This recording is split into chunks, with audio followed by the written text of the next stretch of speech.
So I have a question to start today. What goes ha ha ha plop? Someone laughing their head off.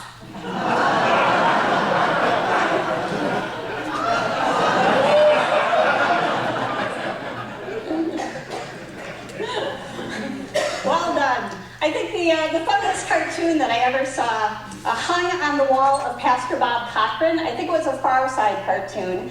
And in the first frame, you could see a line of people waiting to get into heaven. God was sitting at the pearly gates. And the first person in line, God is talking to, and he says, the secret to life, Bob, was learning to laugh at yourself. And the next pane, Bob is walking away when he overhears God talking to the next person. The secret to life, Jim, was learning to laugh at Bob.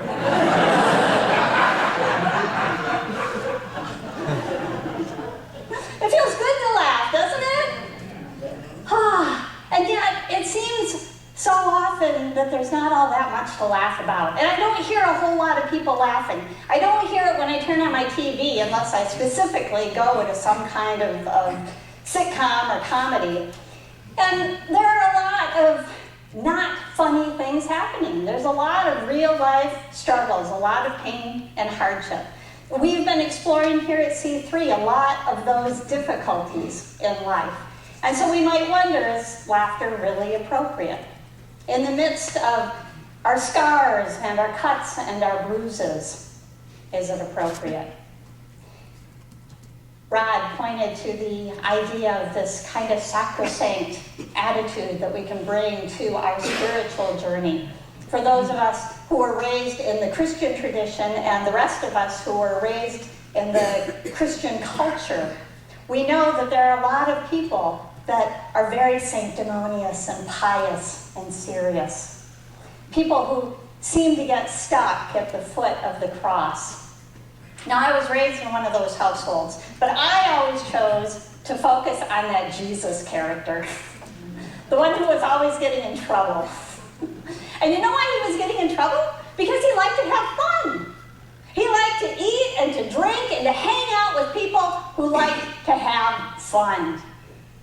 And as a result, well, he got a lot of criticism. The Pharisees accused him of being a glutton and a drunk. I mean, he hung out at wedding receptions. He turned water into wine. And he hung around with people who enjoyed themselves. I mean, really, would everyday tax collectors and fishermen and tent makers have hung around with somebody who was all serious and dour all the time? Billy Joel saying, I'd rather laugh with the sinners than cry with the saints, because sinners are much more fun. How about you? How many here would really rather spend your time with people who are always serious and dour? If that's you, raise your hand and grumble. Okay. And if you'd rather hang around with people who know how to have a good time, raise your hand and say, hell yeah! All right. I would say that is the vast majority of us. We want to have fun, we want to play, and there's really good reasons for that. We really should laugh. Laughing is good for us for at least 5 different reasons. First of all, laughter is good for our health. Science tells us that laughter lowers our blood pressure, lowers the stress hormones in our body, and increases our muscle flexion. Laughter helps circulate antibodies through our system so that we're less likely to get an infection.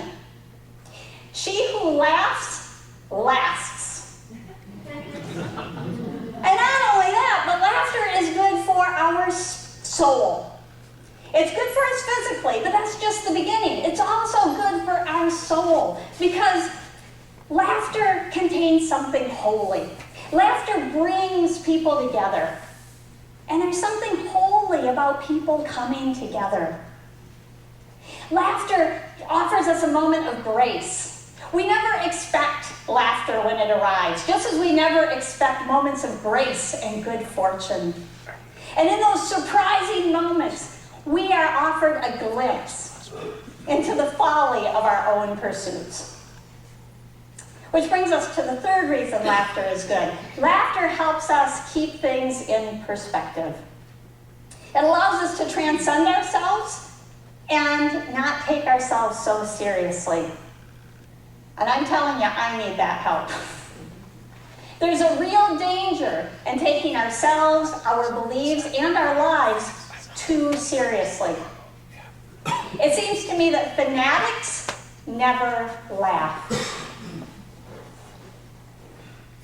Try this. The next time that you're starting to feel angry about something, try laughing. Not in a derogatory sense, especially at the person you're mad at. That doesn't go over well. But laughing like in a jovial sense of being in on a good joke.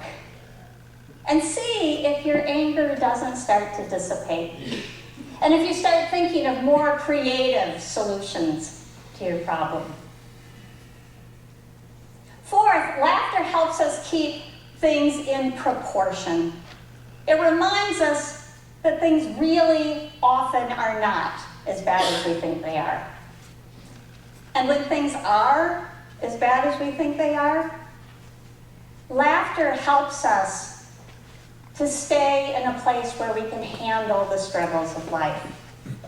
Laughter reduces tension, and it creates positive emotions.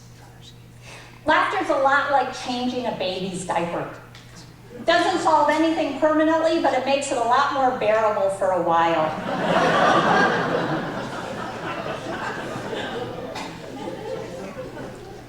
And finally, laughter is loving.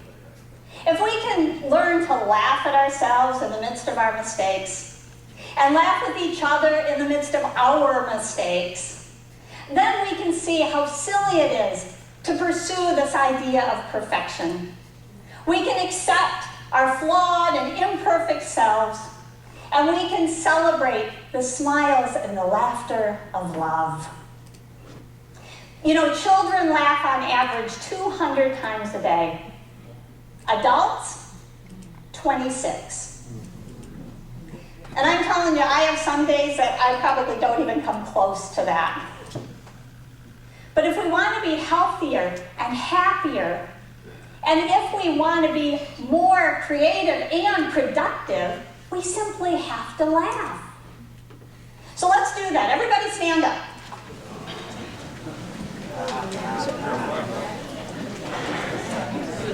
If you're able to stand up. Stand up, and now everybody smile. And now just start to giggle. And then chuckle. And now that great big belly laugh. Look around at each other and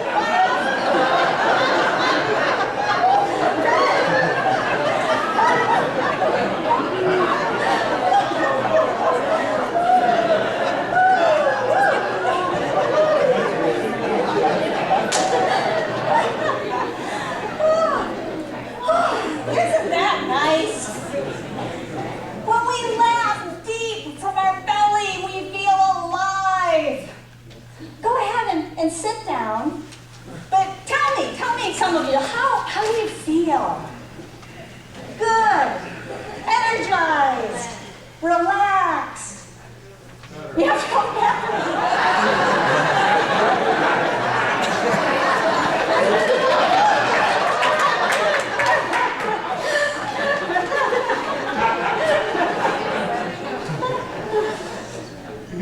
Laughter is so good for us, and yet we so often don't take the time. Maybe we don't have the time for laughter and play. You know, Americans are really good at work. We work more hours and take shorter vacations than our European counterparts. We have more stress and we're sleeping less. 40% of Americans say they come home from work exhausted. And 50%, you'll appreciate this irony, say they would pay to have more time with themselves or their family.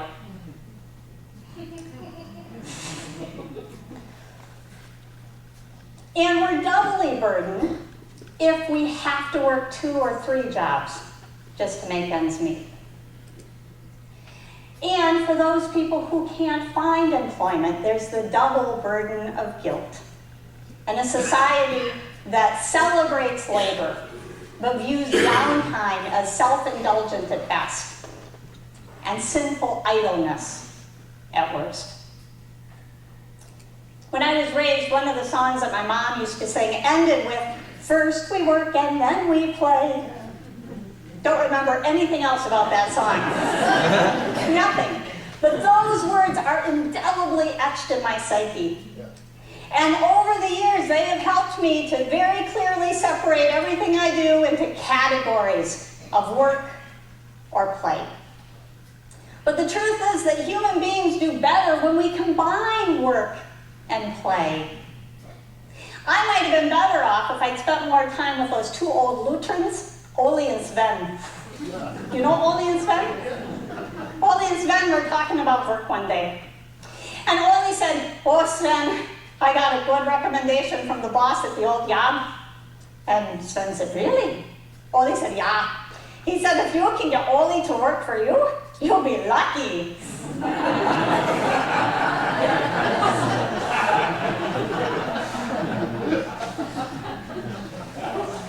When work and play go hand in hand, something almost mystical happens. How many of you have had one of those experiences where you completely lose yourself in what you're doing? Yeah, I'd say probably at least 85–90% of the hands went up. Scientists are studying that state. They call it the state of flow. It's a place where we are so involved in what we're doing, we experience peak enjoyment, intense focus, and conscious creativity. It's a place that they also call deep play.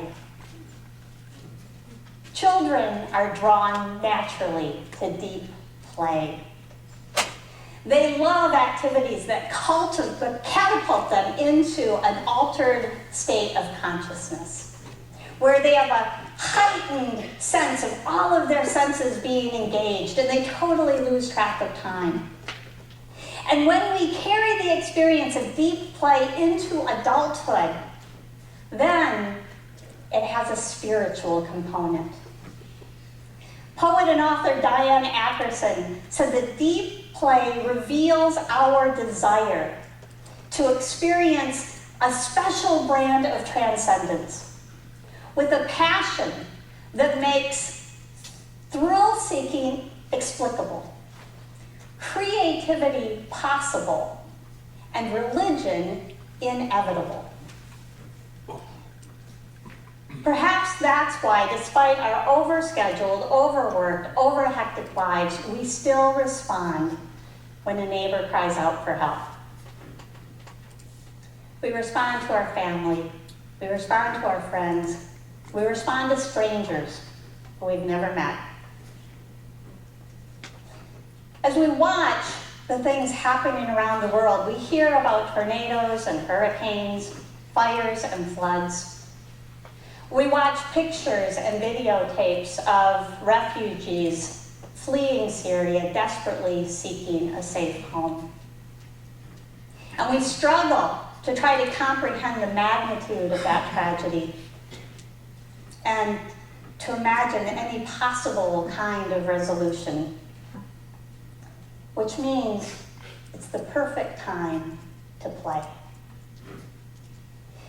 Because play unlocks our creative imagination. Play is what keeps the soul within us vibrant and alive. Play unlocks improvisation and wildly improbable imagination, which leads us to finding creative ways of caring for each other. When we do that, when we combine our work and our play in a way that meets those needs, we are doing what our spiritual journey has prepared us for. We become the hands and the feet of love on this earth. And when we integrate those into our very being, then we are led to growing, to giving, to creativity, and to relationship. And to the only way we are ever going to find real balance in our lives. I'm a big fan of all of the world's traditions and philosophies and religions. But as I said, I was raised in a Christian home, and so I have a special attraction to this Jesus guy who came embracing all of life with all of its humor and irony.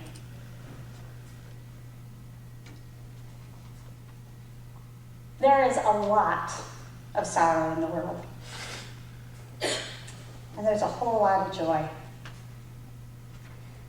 There's a lot to cry about, and there's a whole lot that can make us laugh.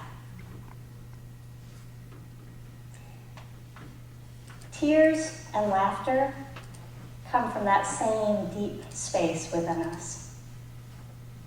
That space that we cultivate in order to be able to dip into deep, unending wells of compassion. So today is a perfect day to play. And so is tomorrow, and the day after that. And if you just can't learn how to laugh at yourself, at least learn how to laugh at Bob. Namaste.